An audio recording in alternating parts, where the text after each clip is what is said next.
everyone. Thanks so much, Aaron. Good morning, everyone. I'm Alicia, Communications Director at Teams. Great to have all of you with us today. Just a quick reminder to the student and response computers. Today's panelists are going to question, and we look forward to taking questions at the end. With that, I'll turn it over to Commissioner Stewart. Great. Thanks, Lisa. Good to see you all. Job numbers for this month. As you all know, it's been a bouncy year overall for job numbers across the country. And this month we got a good bounce, 4,200 new jobs in Minnesota. And what's more, when you look at the longer term trend, this is our 12th straight month of job growth. And that's true because in August, we were revised upward. We had a job loss we reported last month of 3,100 jobs, but the BLS revised those statistics up 4,300 jobs. So we actually gained 1,200 jobs last month, again, making this month of September our 12th straight month of job growth in the state. Private sector jobs were way up in September by about 8,500. Government job loss was significant, though, at 4,300, which is why, again, our net job growth last month was about 4,200 jobs. So we're continuing to see growth. That's about a 0.1% uptick from the month before in September. And when you look at the sort of year since January, Minnesota employment has grown by about 2.4% compared to a U.S. growth rate since January of 2.2%. So we're slightly outperforming the nation in job growth since 2022 began. Our historically low, our absurdly low unemployment rate, if you will, ticked up to 2% in September, but is still just incredibly low. It still leads the nation as the lowest unemployment rate of any state in the country. And it remains a unique dynamic in today's economy in Minnesota. We saw some other data that we wanted to share with you all today. I think someone's needs to get on mute. If we could just, I'll do it myself. There we go. All right. So just in terms of further detail here on unemployment rate for demographic groups, we were glad to see the Black unemployment rate go down by about 0.7% to 5.4% on a 12-month rolling average.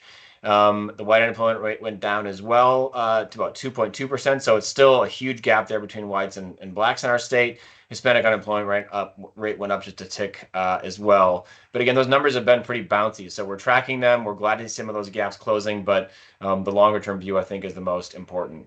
When you look at the job gains overall, you see that education and health services are up 3,200 jobs in the month. Professional business services were up 1,600 jobs. Leisure and hospitality saw a good jump of 1,400 jobs, and manufacturing did too, with 1,100 new jobs in September. Again, those government losses were significant at 4,300. One of the unique things we saw this month was that for the first time since March of 2020, nursing and residential care facilities gained jobs. This is the first time they've ever gained jobs since the pandemic hit. They were up 157 jobs, about 0.2% growth in the month of September, a signal that perhaps a lot of the wage growth we've seen in that nursing and residential care industry has started to make a difference with an increase in jobs in that sector. So we'll track that closely, but obviously a sector that's been particularly hurt, and to see gains there was really good news. Big picture, if you look at the 417,000 jobs we lost in February through April of 2020, we've now gained back about 90% of those jobs initially lost when the pandemic began.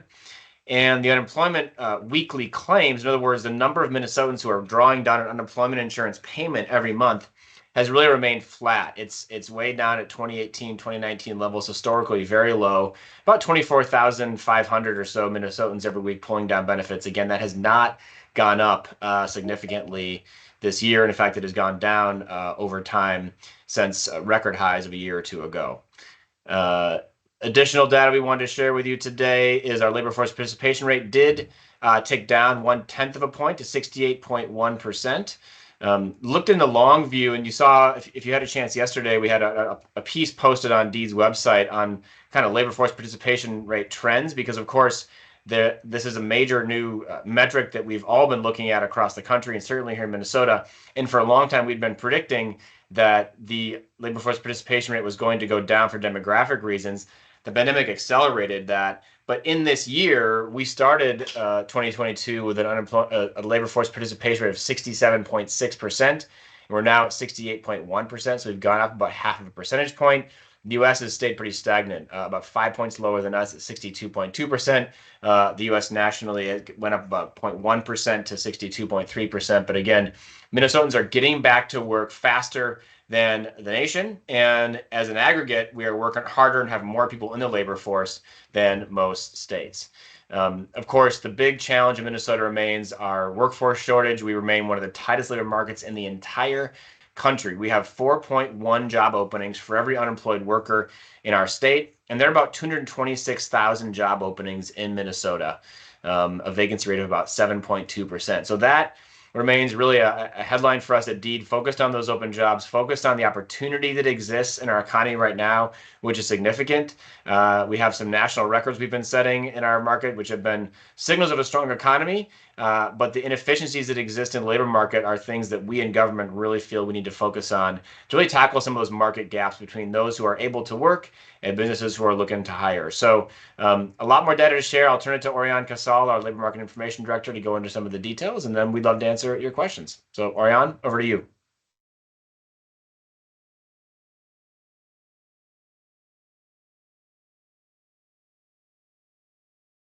Jobs in September, following the addition of 1,200 jobs in August after revisions.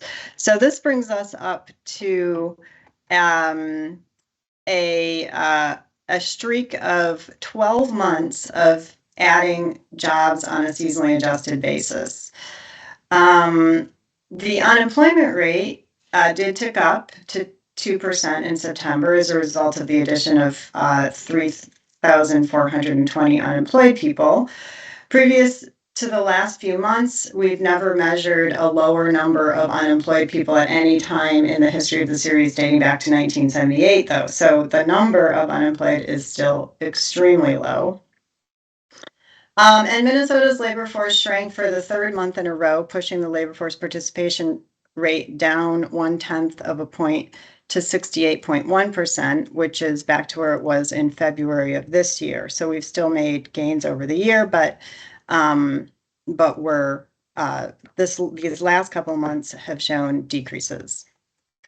You can jump to the next slide. So unemployment rates by race. Black workers in Minnesota saw their unemployment rate drop this month, as the commissioner mentioned, to 5.9%. And the unemployment rate also ticked down for white workers to 2.2% in September. And it ticked up for Hispanic workers to 3.7%. You can see the trend there back to January 2020, where unemployment rates are lower for white workers and for Hispanic workers. Black workers' unemployment rates are still higher than they were prior to the pandemic. And you can jump to the next slide. So labor force participation rates by race. Black Minnesotans saw their labor force participation rate increase in September to 67.7%. Hispanic and white workers both saw slight drops. Hispanic workers are now at 79.1% and white workers at 68.4%. Compared to February 2020, just prior to the pandemic, Hispanic labor force participation is up. It's over where it was prior to the pandemic, whereas white and Black labor force participation is down from that time. And you can jump to the next slide, which is male-female labor force participation and employment to population ratio. So the top two lines are, the red line is male labor force participation rates. The yellow line is male employment to population ratio. Blue line is women's labor force participation rate, and gray line is women's employment to population ratio. So this slide goes back to 2002 and just displays September's and then all the months in 2022. Both both the labor force participation and the employment to population ratio lost ground between 2022 and 2019, largely the result of higher shares of people aging into retirement over this period. One exception is that in 2018 and 2019, women seem to have responded to the very tight labor market by coming into the labor market, and we saw an uptick in labor force participation and employment. The last nine, so as I said, the last 9 segments are 2022 of this graph. And as you can see, men's labor force participation ticked up slightly while women's remained absolutely level over the period, over the year. So just remember that these are all 12-month moving averages. So really what they're showing you is about 6 months prior to the date, because they're rolling together 12 months of data.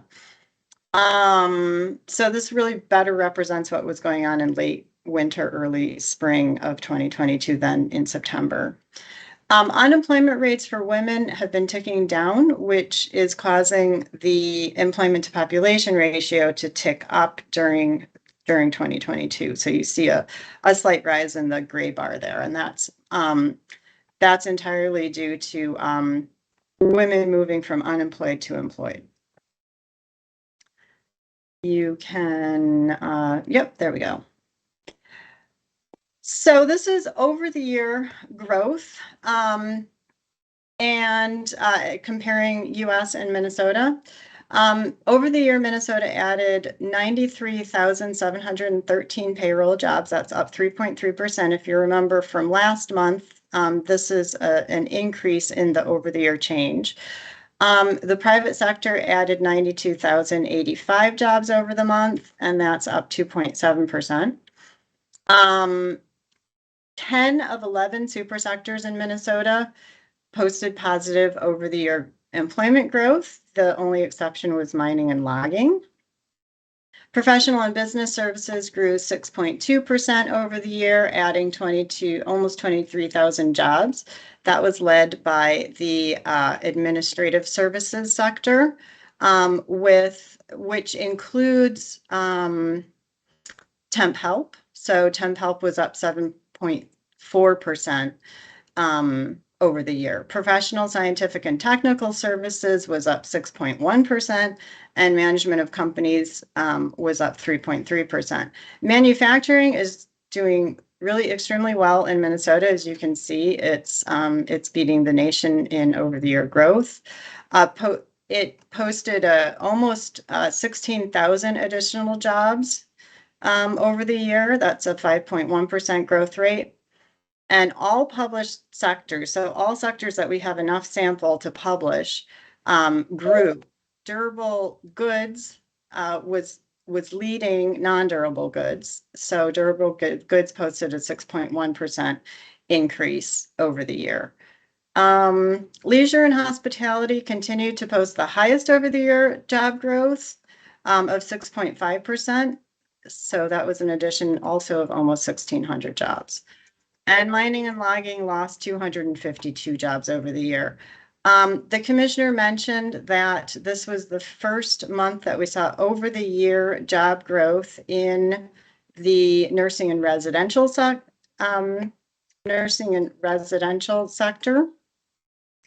And that is going back to the pandemic period. So that's a very good thing to see, and we're seeing their wages there. We'll go over wages also. We're seeing wages there really go up, and there's probably a relation between those wages going up and us finally seeing some employment growth there over the year.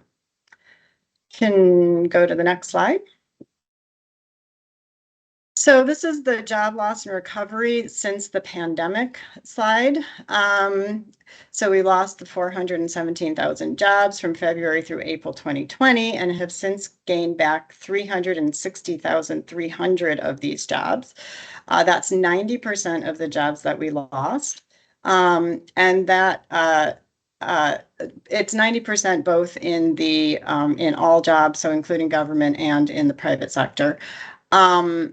So turning that on its head, we're still down 1.9% from where we were prior to the pandemic. So we still have some job growth to some jobs to gain back before we're back to where we were in February 2020. So looking at the breakdown by industry, these industries now have more jobs than they did in February 2020. Administrative and support services, educational services, construction, manufacturing, and professional, scientific, and technical services. So that's education, construction, manufacturing, professional and scientific services there. State and federal governments down here continue to lose jobs, along with mining and logging. And of those sectors most impacted, other services has regained 86% of the jobs that they lost. Accommodations and food services has regained 84%, and arts, entertainment, and recreation has also regained 84% of the jobs that they lost during the pandemic. Okay, next slide. This is the wages and inflation, comparison of wages and inflation. So we have Minnesota total private, then we have Minnesota industries. This is US total private, and this is the inflation growth from the CPI. So inflation was at 8.2% in September. Minnesota total private was at 5.7% growth in Minnesota, and then US 5.2%. The blue segments are year ago growth, and then you also see the average earnings per hour for these different industries. So, can you go back? Yeah. So just to point out, nursing and residential care is up 11.7% over the year. In wages in September, construction is up 8.5% over the year. Non-durable goods manufacturing, 8.3% over the year, and the professional and business services sector is up 9.5% over the year. And yeah, we can go to the last slide real quick, just to point out that Minnesota's average hourly earnings rate is $34.90 in September, and US $32.40 an hour in September. And I think we're going to take questions now. $40 an hour in September. And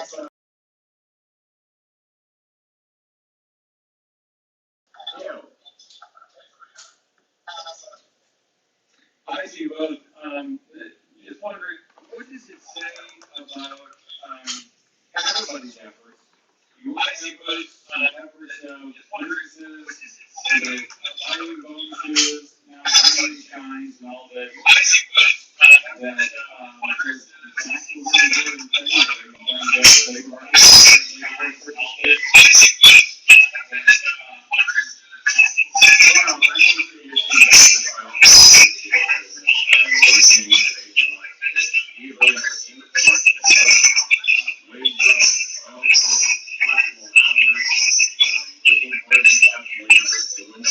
what is going on?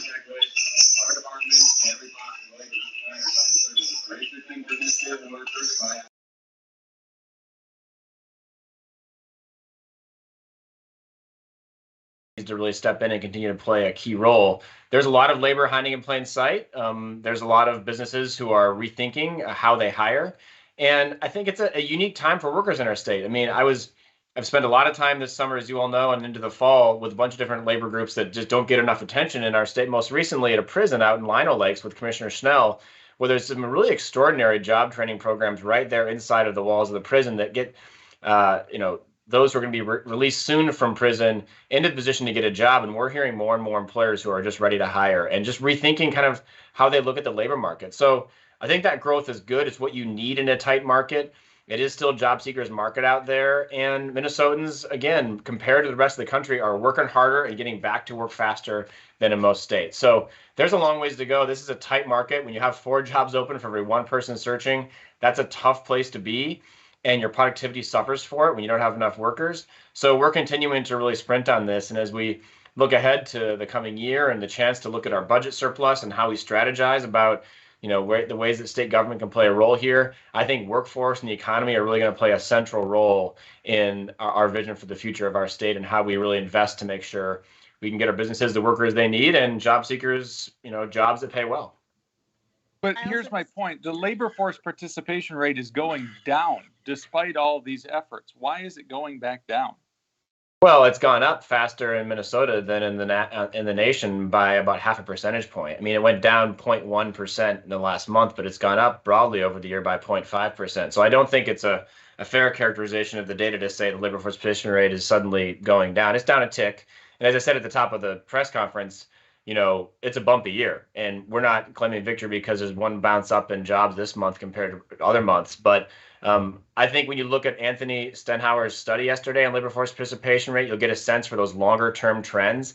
It is a demographic challenge in our state, given the number of retirees and where demographics are headed, to keep a 70% plus unemployment labor force participation rate steady over time. We already were predicting a pretty big drop there. So I think we continue to outperform the state, but we face some real realities, Theo, and you're pointing them out. I mean, we have a state that has seen about 60,000 people retire early during the pandemic, given all that happened during COVID, for example. So we do face some headwinds there. You're right. And I think even if we're outperforming the country, we don't take that to say we're doing what we need to be doing for businesses right now. We got a long ways to go. So a lot of demographic realities at play here as well.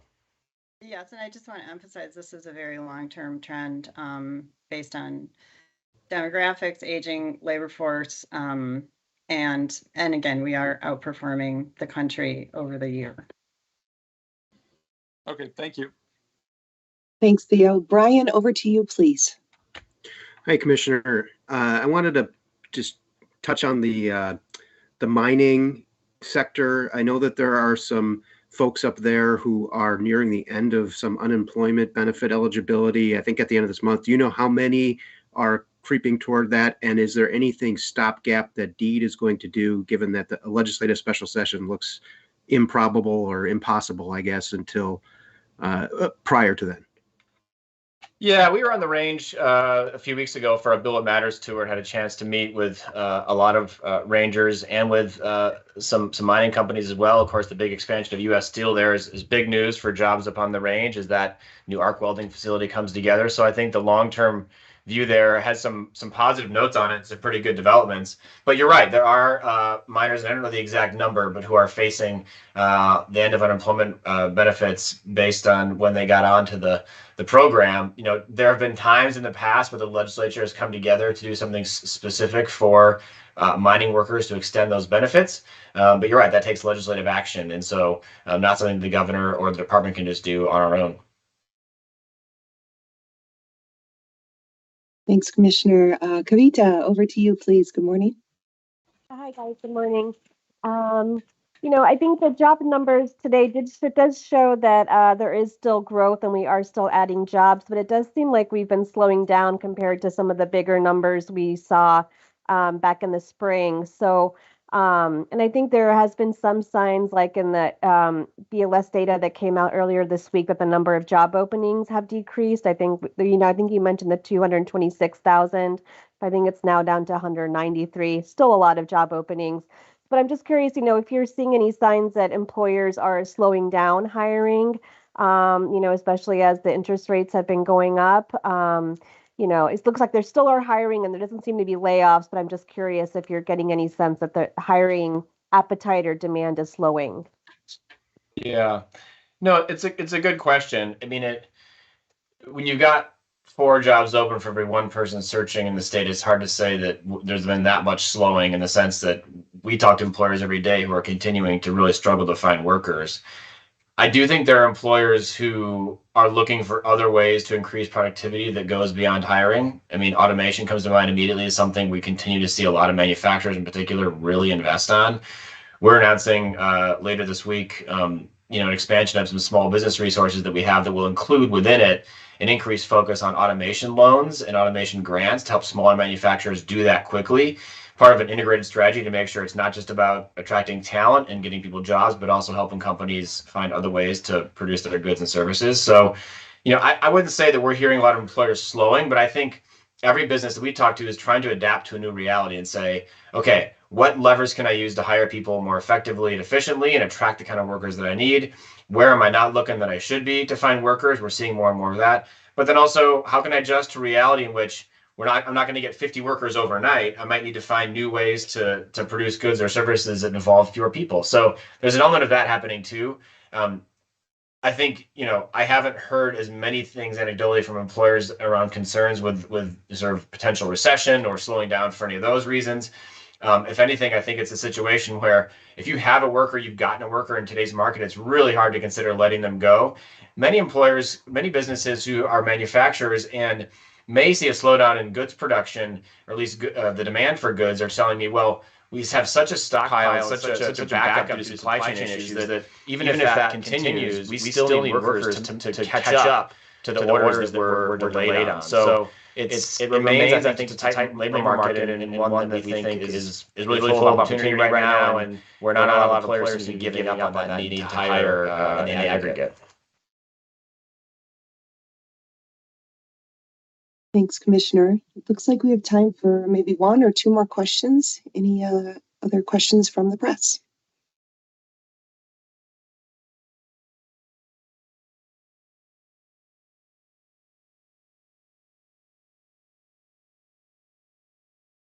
You're certainly welcome to follow up with me afterwards if you have additional questions, but otherwise I'll turn it back to you, Commissioner, to wrap.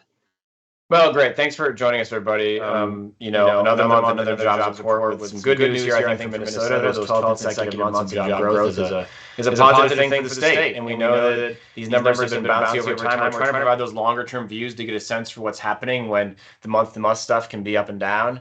But I think on the whole, we feel like Minnesota's economy is really strong. People are hiring. It's a tight market.